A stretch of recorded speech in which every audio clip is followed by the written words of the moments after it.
Sacré en 2017 et demi-finaliste de la dernière édition à domicile, le Cameroun pourra-t-il aller loin et briller à la Coupe d'Afrique des Nations en Côte d'Ivoire? Question importante qu'on est en droit de se poser et ces derniers temps, les résultats font douter les Camerounais. Est-ce que les Lions pourront surprendre?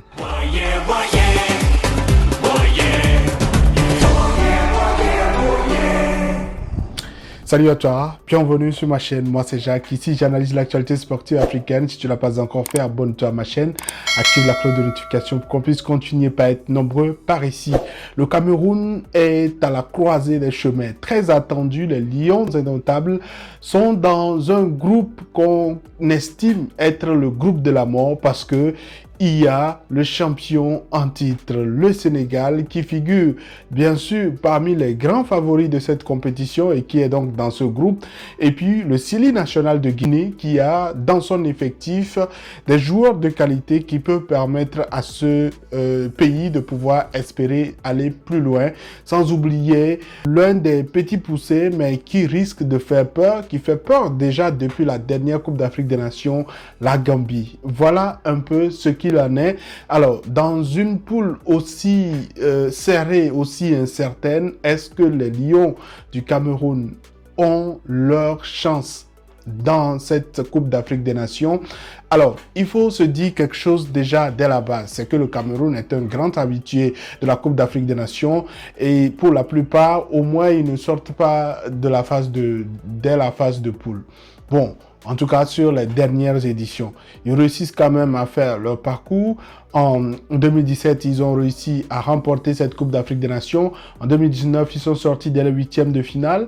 Maintenant, à domicile, lors de la précédente édition, ils ont terminé à la 3e place. Et donc, pour moi, c'est toujours un lion qui parfois dort, mais qui a toujours ses dents, ses griffes pour sortir à un certain moment. Pour se qualifier à cette Coupe d'Afrique des Nations, ils étaient dans une poule finalement à 3 après le désistement du Kenya et qu'ils ont une poule qu'ils ont réussi à dominer et imposer avec 7 points acquis, avec un bilan assez raisonnable de 4 victoires et 2 matchs nuls et une défaite. Une défaite face à la Namibie qui a obligé les Camerounais à attendre la dernière journée pour se qualifier. C'était à Garoua où ils ont fait le job pour obtenir leur dernier, le tout dernier billet d'ailleurs de qualification. Alors quand vous regardez tout ça et surtout les 10 derniers matchs de la sélection camerounaise, il y a eu un résultat assez mitigé de 3 victoires, 4 matchs nuls et puis 3 défaites. Les 3 défaites, c'est 2 matchs amicaux entre la Russie et le Sénégal, sans oublier le match dont je parlais face à la Namibie. Et donc, c'est un résultat qui un peu attriste beaucoup d'observateurs, surtout quand on regarde un peu le contenu et la richesse de cet effectif. Ils ont fait match nul face à la Libye, face au Mexique et puis à la Namibie. Gagné seulement face à des adversaires de moindre niveau comme l'île Maurice, Burundi et puis la victoire de prestige lors de la Coupe du Monde face au Brésil qui reste la plus grande victoire depuis ces derniers mois. Les dernières prestations, surtout la déconvenue face à la Russie, celle enchaînée également face au Sénégal. Beaucoup de Camerounais sont en droit d'être inquiets par rapport à la prestation de ce Cameroun.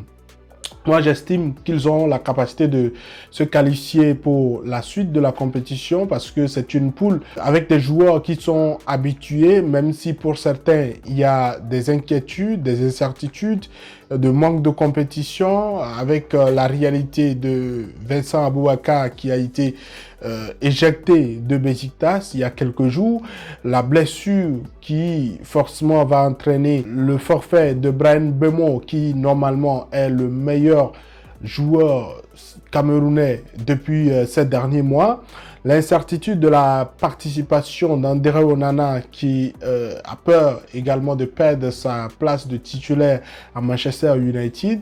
Tout ceci associé également à beaucoup de critiques qui visent le sélectionneur Rigobert Song que beaucoup estiment n'avoir pas la capacité de pouvoir vraiment amener ces Lions jusqu'au sacre en Côte d'Ivoire. La clé sera déjà la participation, la préparation de cette sélection camerounaise, le contexte dans lequel ils vont se préparer, le groupe forcément on en parlera, mais s'ils réussissent à se préparer et à pouvoir mettre en place toutes les dispositions tactiques, je pense que déjà qu'ils savent qu'ils sont dans une poule assez difficile, ils réussiront à pouvoir se surpasser parce que c'est des joueurs très expérimentés. Quelques joueurs seulement font leur entrée ces derniers temps. Et donc, c'est une équipe qui se connaît absolument et qui peut se battre pour aller un peu plus loin. Moi, je dirais les quarts de finale de cette Coupe d'Afrique des Nations, s'ils arrivent à atteindre cet objectif, ce serait déjà une compétition réussie pour eux. Ça, c'est mon avis. Mais après tout, on attendra forcément la liste de Rigobert Song pour pouvoir analyser par rapport à sa richesse ou pas, au regret ou pas.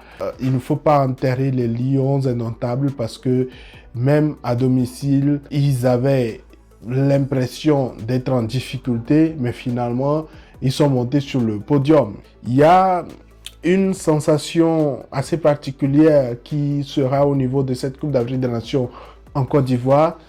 Ils seront dans un pays où ils ont l'habitude de se titiller, qui sont des frères, et donc c'est un sursaut également qui pourra forcer les Camerounais à pouvoir se surpasser. Peut-être vous imaginez, ils rêvent être sacrés dans un pays qui leur ressemble bien, la Côte d'Ivoire. Alors, la Coupe d'Afrique des Nations pour le Cameroun démarre le 15 janvier. Ce sera face à la Guinée. Ce sera le 15 janvier au stade Charles Konan-Banny de Yamoussoukro. Les Camerounais vont jouer les 2 premiers matchs à Yamoussoukro et puis le 3e match, ils seront obligés d'aller à Bouaké pour jouer parce que les 3e matchs vont se jouer en simultané pour éviter les calculs au niveau de certains pays. Et donc, au moment où le Sénégal jouera son dernier match à Yamoussoukro, le Cameroun jouera son dernier match de la phase de poule à Bouaké et ce sera face à la Gambie. Le 2e match, forcément, vous l'aurez su déjà, ce sera le 19 janvier face au Sénégal. Un gros choc, peut-être déterminant dans l'issue de ce groupe. S'ils réussissent à gagner leur premier match, ce sera vraiment un gros choc, très attendu, quelle que soit l'issue d'ailleurs des premiers matchs. Est-ce que selon toi, le Cameroun a la capacité d'aller loin dans cette Coupe d'Afrique des Nations?